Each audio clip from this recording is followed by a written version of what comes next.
Chapitre 5. Choix forcés.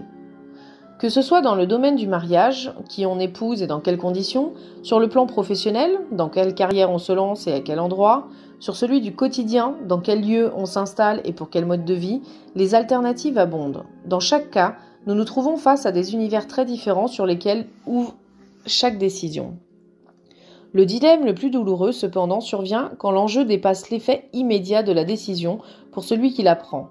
Les choix de vie majeurs non seulement créent des avenirs autres, mais ils réinterprètent aussi le passé.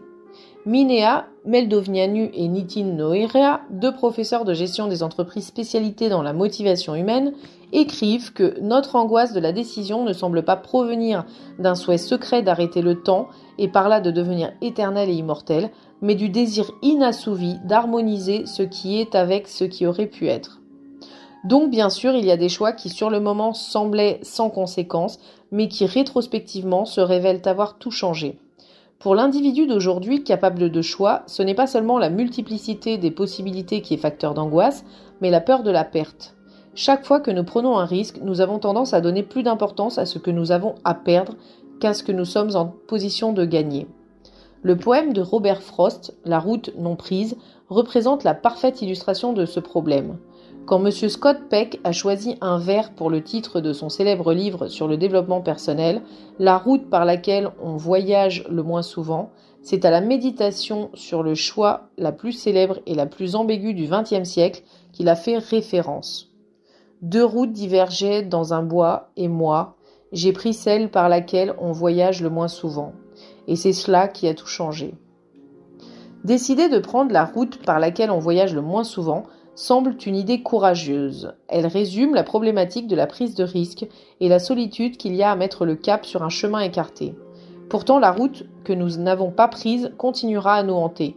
Pour résister aux doutes lancinants, nous fabriquons une histoire, un récit, pour étayer le choix que nous avons fait en nous rappelant les prémonitions et les traits distinctifs des options qui s'offraient à nous. Mais en fait, comme avec les deux routes semblables de Frost dans le bois, il se peut que nous n'ayons vu aucune différence sur le moment. Le choix qui s'offre à l'individu confronté au problème de l'existence au XXe siècle le mettait devant deux chemins qui se ressemblaient énormément. Notre angoisse naissait de ce qu'un choix en apparence insignifiant pouvait avoir de grandes répercussions. Toute notre vie dépendait d'un virage purement fortuit, même si nous pouvions par la suite dire l'histoire des choix hardis que nous avions faits dans des situations où il nous était en réalité impossible de ne rien prévoir.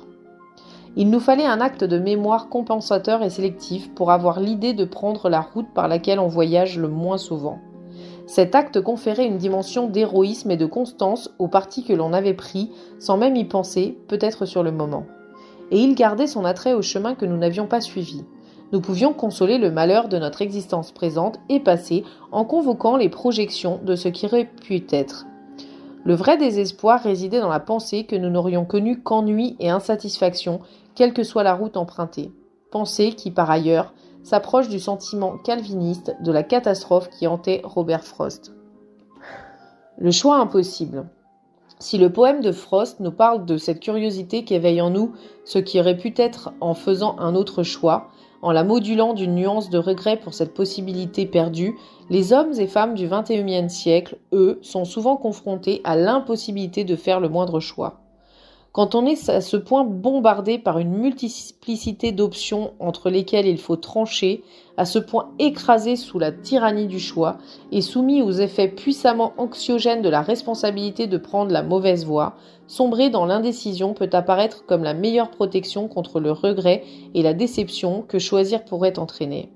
À la différence de l'homme de Frost dans les bois, l'individu d'aujourd'hui n'est pas seulement au croisement de deux routes entre lesquelles il doit choisir, mais au milieu d'un carrefour d'où partent plusieurs routes.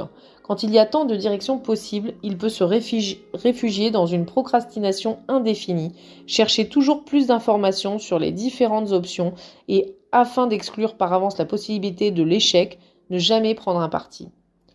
Oppressés par cette débauche d'alternatives, nous trouvons des milliers de façons d'éviter de faire des choix.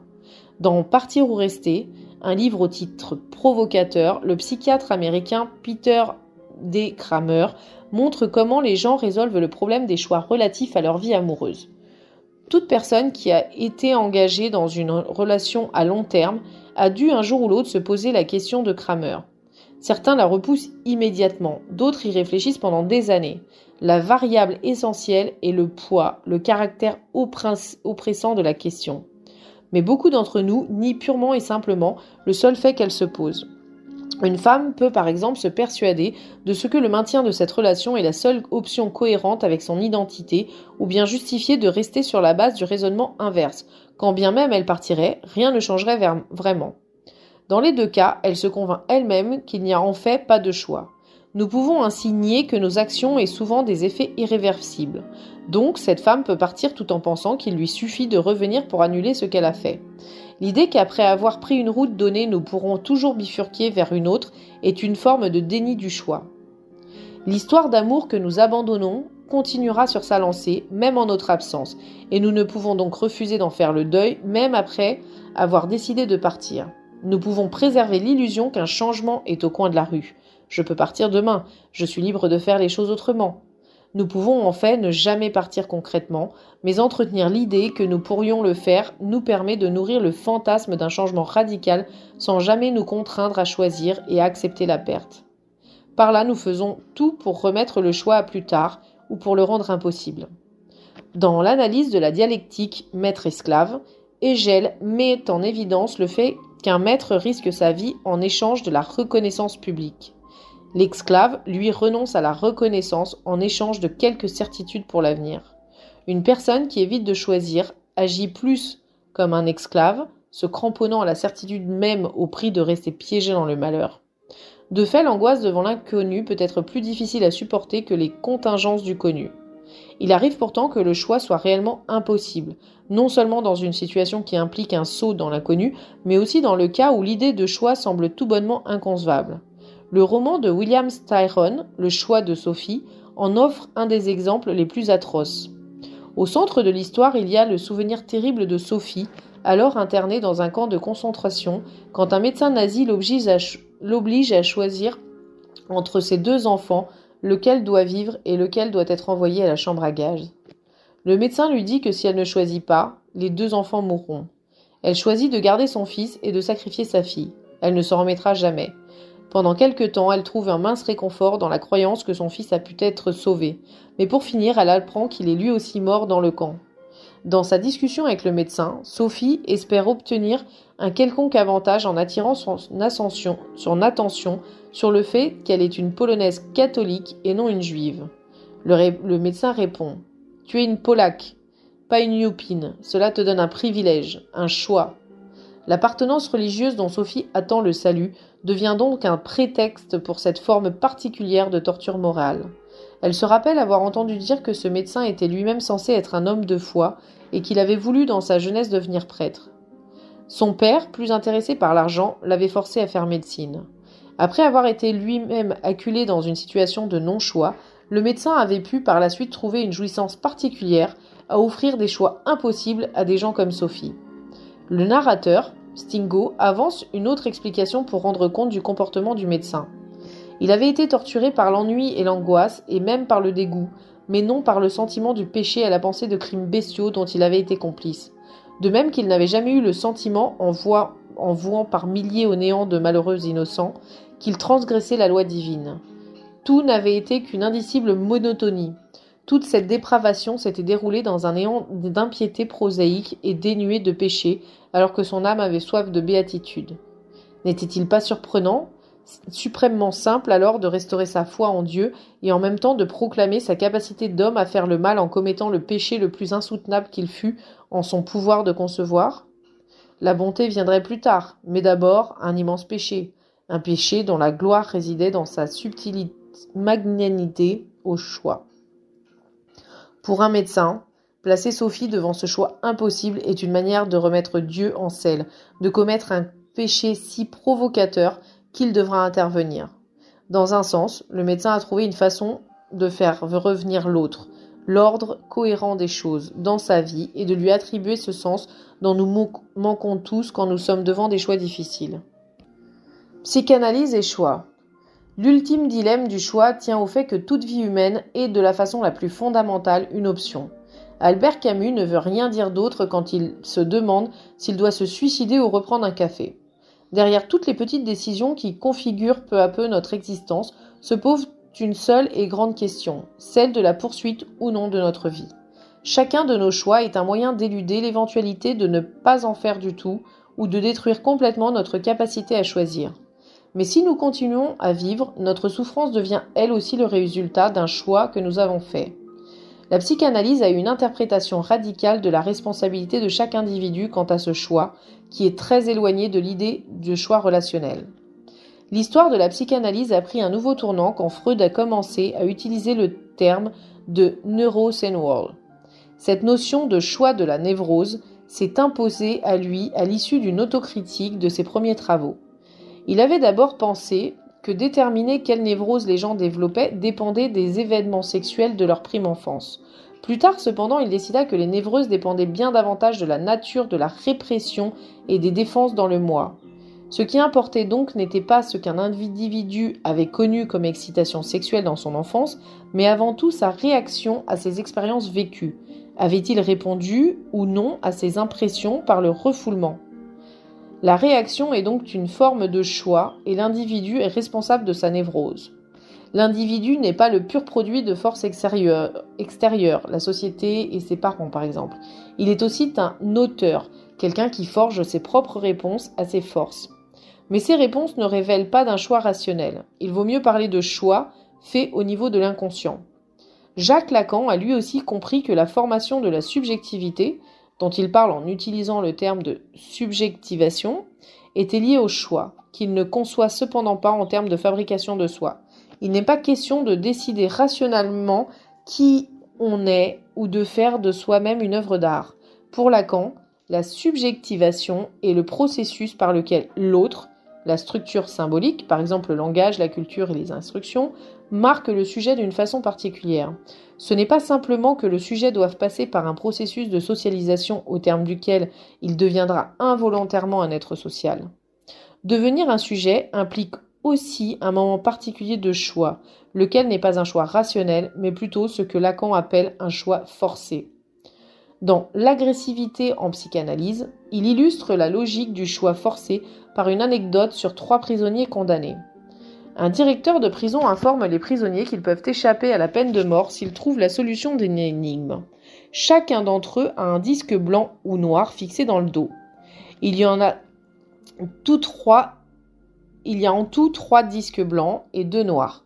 Parmi eux, le gardien en a choisi 3. 1 par prisonnier. Aucun des prisonniers ne peut voir la couleur de son propre disque, mais il peut voir celui que les autres portent.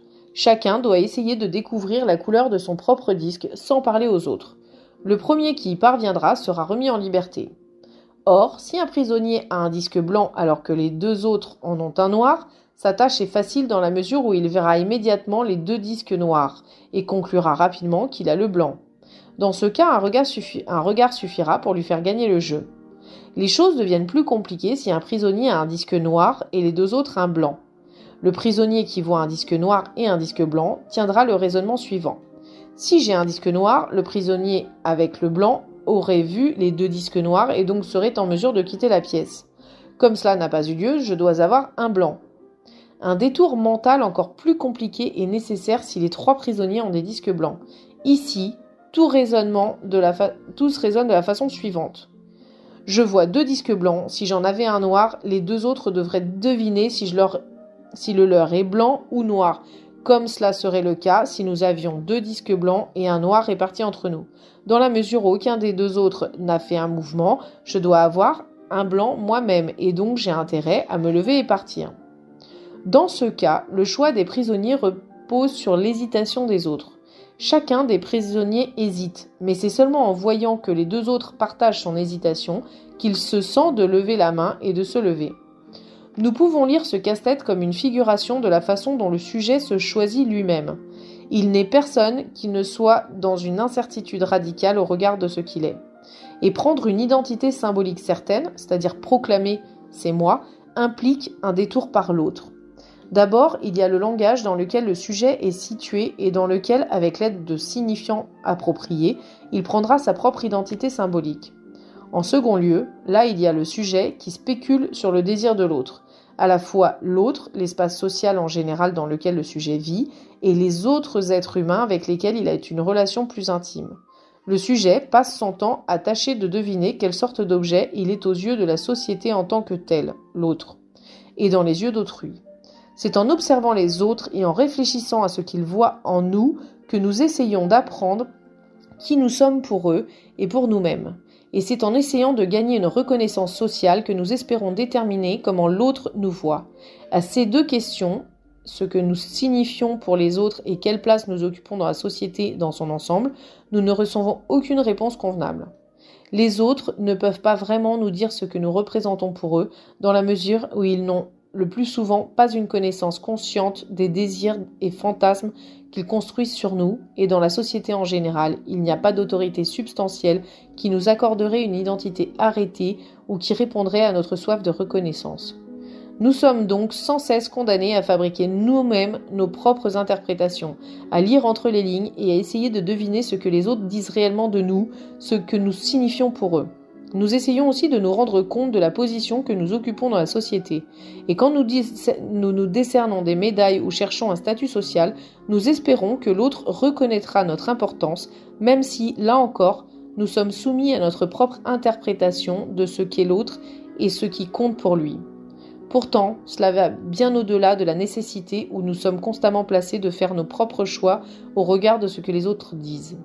Le simple fait de commencer à parler et de devenir membre d'une société implique un choix particulier. Pour parler, affirme Lacan, nous devons passer par le processus de l'aliénation et de la perte, qu'il explique avec un schéma montrant l'intersection de deux cercles, le champ du sujet et le champ de l'autre.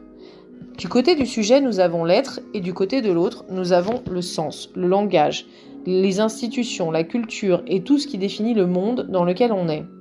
Dans le chevauchement entre le sujet et l'autre, il y a la part de non-sens.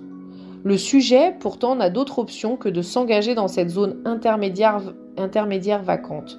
Il devra toujours en deviner le sens en fonction de ce que sa culture lui dicte. Lacan souligne « Le vel de l'aliénation se définit d'un choix dont les propriétés dépendent de ceci, qu'il y a dans la réunion un élément qui comporte que, quel que soit le choix qu'il opère, il y a pour conséquence ni l'un ni l'autre. Le choix n'est donc que de savoir si l'on entend garder une des parties, l'autre disparaissant en tout cas. » Lacan illustre ce choix par le dilemme qui affecte la victime de bandits qui lui demande « la bourse ou la vie ». Si elle choisit la bourse, elle perd les deux, parce qu'ils la tueront. Mais si elle donne la bourse, elle perd aussi, elle devra vivre désargentée. Amené à définir qui est le sujet pour lui-même, Lacan insiste sur le futur antérieur par opposition au passé. En d'autres termes, je serai ce que je suis maintenant à travers mon choix, plutôt que je suis ce que j'étais déjà.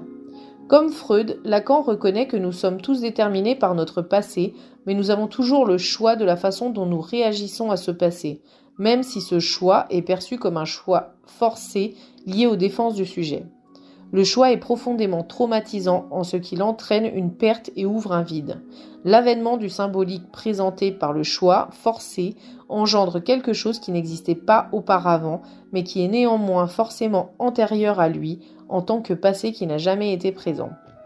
L'acte du choix forcé nous prive de quelque chose que nous réussissons à perdre sans l'avoir pour autant jamais eu. Le problème le plus important de tous ces choix dits forcés est que nous y sommes confrontés à plus grave que l'absence de choix. Le choix est en effet offert et refusé dans le même mouvement. Cependant, le fait même que nous fassions le geste de choisir, bien que le choix lui-même soit forcé, permet de comprendre que le sujet n'est pas déterminé par des forces externes ou internes. Et cela rend compte du fait que la subjectivité implique toujours un certain degré de liberté, même si cette liberté consiste seulement à forger ses propres défenses. Quand Freud, par exemple, dut traiter le cas de Dora, la jeune femme atteinte d'hystérie qui, dans son analyse, se plaignait d'être emprisonnée dans des relations familiales compliquées, d'avoir subi une expérience traumatisante de séduction par un ami de la famille et de vivre d'autres formes de souffrance personnelle, il évita de conclure qu'une logique de cause à effet était à l'œuvre dans cette situation. Les relations sociales et sexuelles complexes dans le milieu culturel de Dora n'étaient pas la raison directe de sa souffrance. Elle donnait, par ses symptômes hystériques, sa propre réponse à la situation et à ses propres désirs inconscients qu'elle ne pouvait pas interpréter rationnellement. En dépit de sa position apparente de victime piégée dans les jeux émotionnels d'autrui, la réalité était qu'elle y avait bel et bien investi ses propres désirs. Ces symptômes, qui se manifestaient d'une manière plutôt douloureuse, en étaient le résultat. Pourtant, puisqu'ils sont toujours fabriqués par le sujet lui-même, nous pouvons y reconnaître des instants de subjectivation. Dans un contexte différent, nous retrouvons le même mécanisme de choix forcé dans le domaine de la politique. Dans l'armée de l'ex-Yougoslavie, les conscrits qui commençaient leur service militaire étaient soumis à un véritable rituel. Au cours de cette cérémonie, les nouvelles recrues prêtaient serment et signaient une déclaration stipulant qu'ils choisissaient librement de devenir membres de l'armée yougoslave. Il arrivait qu'un jeune soldat prenne ce choix au sérieux et refuse de signer la déclaration. De tels actes de désobéissance étaient sévèrement punis, et le conscrit était de manière générale jeté en prison pour n'en sortir qu'à la condition de signer librement le serment. On a vu des faits similaires à Bagdad il y a quelques années, quand un Irakien fut relâché par l'armée américaine après avoir passé plus de 2 ans en centre de détention sans avoir jamais été accusé d'aucun crime. Quand il fut finalement remis en liberté, l'armée lui fit remplir un questionnaire sur la façon dont il avait été traité. On lui demanda de mettre une croix à côté de la phrase qui décrivait au mieux les conditions de son incarcération. La première disait qu'il n'avait subi aucun abus durant sa détention. La seconde disait le contraire. Il remplit le document devant 3 gardes américains équipés des armes électriques incapacitantes, souvent utilisées pour punir les prisonniers. Même le traducteur conseilla à l'homme de cocher la première phrase. Quand l'homme demanda ce qui se passerait s'il cochait la seconde, le traducteur leva les mains pour dire qu'il ne savait pas. Il n'est pas difficile d'imaginer que jamais l'homme n'aurait retrouvé la liberté dans ce cas. Chaque fois qu'un individu se voit offrir un choix qui lui est en même temps dénié, la prétendue faculté de choisir n'existe pas du tout. Mais une valeur certaine s'attache toujours au choix forcé en tant que partie importante du lien social.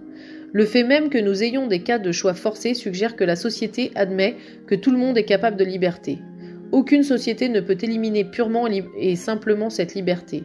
Même les régimes totalitaires les plus terribles ont souvent pratiqué le choix forcé, ce qui montre que la coercition peut être fondée sur un fantasme de soumission libre des individus aux ordres du régime. Il ne faudrait pourtant pas confondre ces exemples de choix forcés, tirés de la politique ou de la vie quotidienne, avec l'idée psychanalytique que l'individu est soumis à celui de mettre en place ses défenses ou névroses. En matière politique, le choix porte sur des actions, entrer dans l'armée ou aller en prison, cocher la case pas de torture ou mourir, suivre le code de savoir-vivre ou bien ne pas être poli. Mais il ne s'agit en aucun cas d'un choix de défense, et cette différence est capitale. Le prisonnier ou le conscrit peut sauver sa peau, mais pas sa vérité. En revanche, le sujet lacanien engagé dans le processus de socialisation est confronté à un dilemme plus lourd.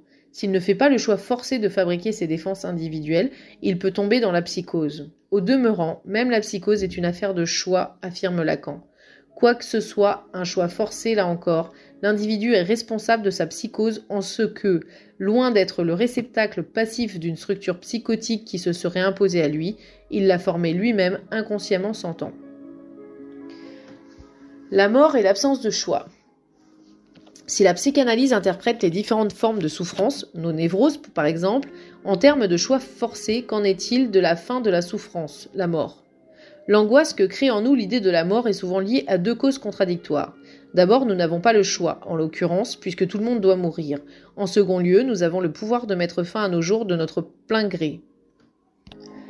C'est dans l'idée d'apaiser cette angoisse que les religions ont imaginé, à l'attention de leurs fidèles, des scénarios possibles de continuation d'une existence spirituelle après que le corps décède. Aujourd'hui, cependant, à cette même fin de garder notre terreur sous contrôle, nous inventons des manières toujours nouvelles de différer la mort ou de la représenter comme un événement que chacun peut maîtriser, par l'euthanasie par exemple. La posture des sociétés post-industrielles devant la mort offre encore une autre variante de l'idéologie du choix.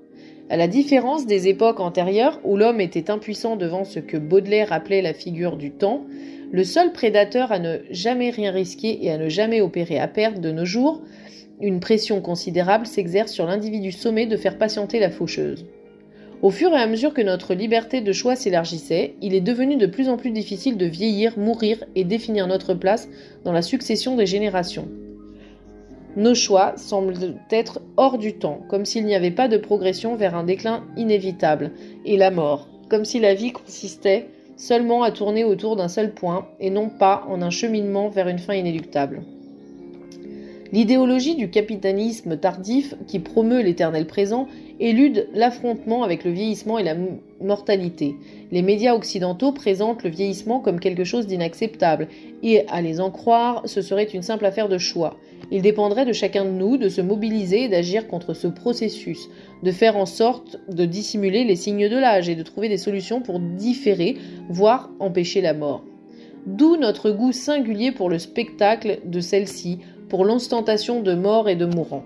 La culture populaire, avec des récits détaillés et sans fin de fusillades et de corps assassinés et disséqués, et la culture élitiste jouent l'une comme l'autre sur ce même terrain morbide. De nos jours, les célébrités conservent la même apparence tout au long de leur vie. Leur visage apparaît figé dans le temps, quitte à donner la sensation troublante de voir un mort vivant. Les traumatismes qu'une société doit affronter se reflètent souvent d'une manière particulièrement révélatrice dans des pratiques artistiques qui gagnent en importance et s'attirent la faveur du public et sa reconnaissance à un moment donné. Et cela fait maintenant un certain temps que l'art contemporain est obsédé par la mort et les morts. La façon qu'ont aujourd'hui les artistes de traiter le thème de la mortalité illustre à merveille la peine que la société se donne pour la différer à tout prix. Ils transforment la mort en une autre création artistique. L'artiste américain Stephen Shanbrook, par exemple, revient constamment sur ce thème associé à ceux de la médecine et du chocolat. Son renom lui vient de ce qu'il a fabriqué des pralinés en moulant du chocolat sur les blessures de cadavres qu'il trouvait dans les morgues en Russie et aux États-Unis. Quand je lui ai demandé comment lui était venue l'idée de cette combinaison, il m'a répondu par toute une théorie sur son enfance. Son père était médecin, et lorsqu'il était petit, Shanbrook était fasciné par la chirurgie et l'idée que son père pratiquait des autopsies. En même temps, il était obsédé par l'odeur qui provenait d'une chocolaterie devant laquelle il passait chaque jour pour aller à l'école. À l'adolescence, il prit un poste dans cette usine pour pouvoir encore mieux la respirer. Dans l'explication qu'il donne de son travail artistique, Shanbrook mentionne que le chocolat fond à une température très proche de la température normale du corps humain. En moulant des chocolats sur les blessures, Shanbrook essaie de dépasser la terreur qu'elles inspirent. Plus les gens observent les pralinés, semble-t-il, plus ils sont enclins à oublier l'origine de leur forme et à trouver agréable l'odeur ensorcelante du chocolat.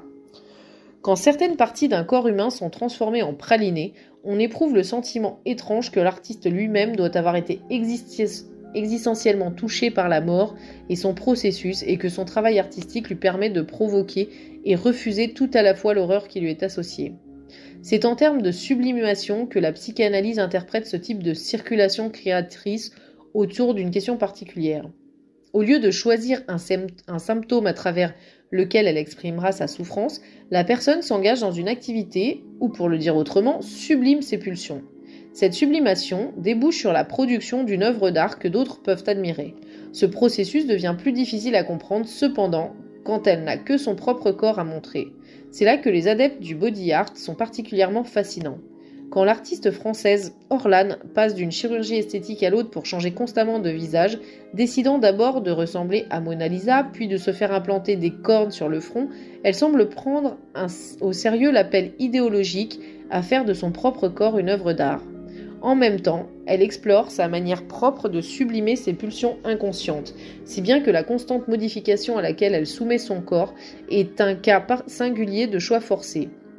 C'est comme si elle n'avait d'autre choix que de se lancer dans ces métamorphoses, même si bien sûr rien ne l'a obligée à y procéder. Un artiste qui modifie constamment son corps et le traite comme un objet d'art pousse l'idée de choix jusqu'à ses limites extrêmes.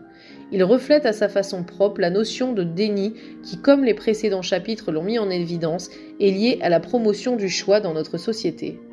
Le body art, où le corps apparaît comme une machine immortelle susceptible d'être indéfiniment transformée, est une des pratiques actuelles où l'on peut observer la mise en œuvre de ce déni, lequel se fait jour aussi dans l'art qui s'empare des accidents et des catastrophes.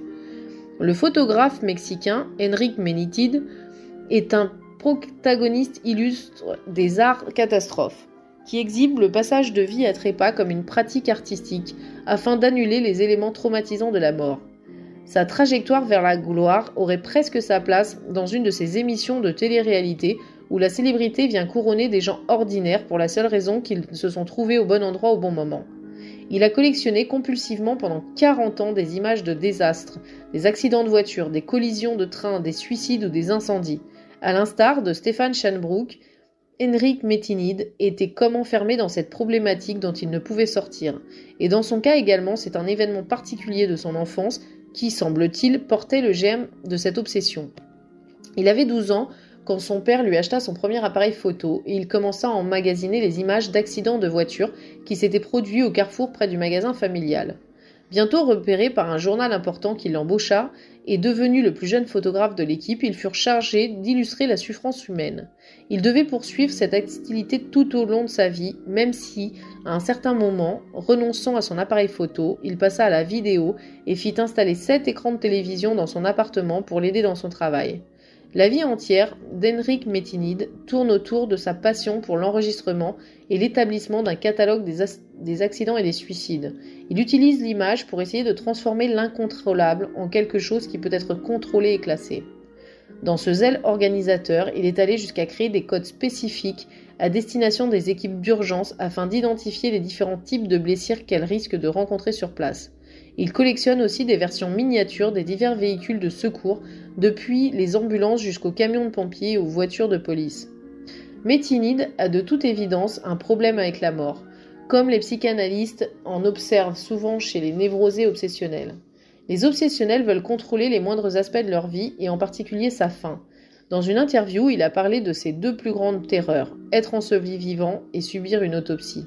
Ces photos sont souvent soit cadrées sur les yeux de l'observateur et d'une certaine façon négligent l'accident lui-même, soit essayent de saisir les yeux ouverts de la personne défunte, de manière cependant à ce qu'elle paraisse ne pas être morte. L'effet d'inquiétante étrangeté du travail de Metinide vient précisément de ce que les corps ont l'air d'être en vie. Il présente la mort comme autre chose que ce qu'elle est, afin de surmonter son propre effroi à l'idée de mourir. Si l'art essaie de penser le caractère traumatisant de la mort en montrant de façon répétitive à quoi elle ressemble, dans la vie, nous nous efforçons souvent de l'oublier. Les psychanalystes qui se sont penchés sur ce phénomène de l'oubli ont pris conscience de son effet calmant. Même dans les cas cliniques de démence sénile, il est évident qu'il y a, pour les patients, des avantages à oublier. L'oubli ne fait pas qu'engloutir tel ou tel événement du passé, il se rapporte également à la capacité d'aller de l'avant mentalement. La démence sénile aide donc les personnes souffrantes à oublier le futur et donc à anéantir l'angoisse liée à leur propre mortalité. Pour les obsessionnels, c'est précisément la question de la mortalité qui est littéralement inoubliable.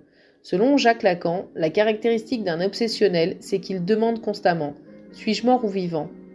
Horrifié non seulement par son propre désir, mais surtout par le désir de l'autre, il essaie de se débarrasser de cet autre désirant. Aussi peut-il se mettre à la place de cet autre et prendre le contrôle que détenait ce dernier. En d'autres termes, afin d'empêcher l'avènement de quelque inattendu que ce soit, l'obsessionnel devient l'autre lui-même. Il espère qu'avec la mort de l'autre désirant, il sera enfin libre de vivre. Pourtant, en s'imposant continuellement de nouvelles règles et de nouvelles contraintes, il se met au contraire au nombre des morts vivants, devenant une créature semblable à un robot, sevré de désir. Est-on fondé à dire que notre société, avec sa valorisation du choix, a du prétendu contrôle qui va de pair, favorise en quelque manière la façon obsessionnelle de voir la vie? Plutôt que de déclarer que la prévalence de la psychose serait en augmentation, il semble plus sage de conclure que l'insistance sur le choix dans toutes les sphères de notre vie a généré un besoin obsessionnel de maîtrise et de prédictibilité, ainsi qu'une peur paralysante de la mort et de l'anéantissement. En suivant sans relâche des recettes pour mieux sculpter notre corps, juguler nos désirs, orienter notre vie et surtout retarder ou empêcher notre mort, nous ne gagnons certainement pas en certitude ou en contrôle. Bien plutôt, l'idéologie du choix choisit, pour nous la personnalité obsessionnelle, sélectionnant le type de névrose qui servira le plus le capitalisme dans sa forme actuelle. Le grand paradoxe est que les attitudes obsessionnelles promues par l'idéologie du capitalisme tardif laisse en fait très peu de place au choix. L'individu, hautement contrôlé, constamment sur ses gardes, qui a une sainte horreur du désordre et est pétrifié par la pensée de la mort, tire très peu de plaisir à jouer des possibilités prétendument illimitées à sa disposition. Entièrement sous l'emprise de l'angoisse d'échouer à être l'homme du choix idéal, il invente de nouvelles façons de restreindre ses options.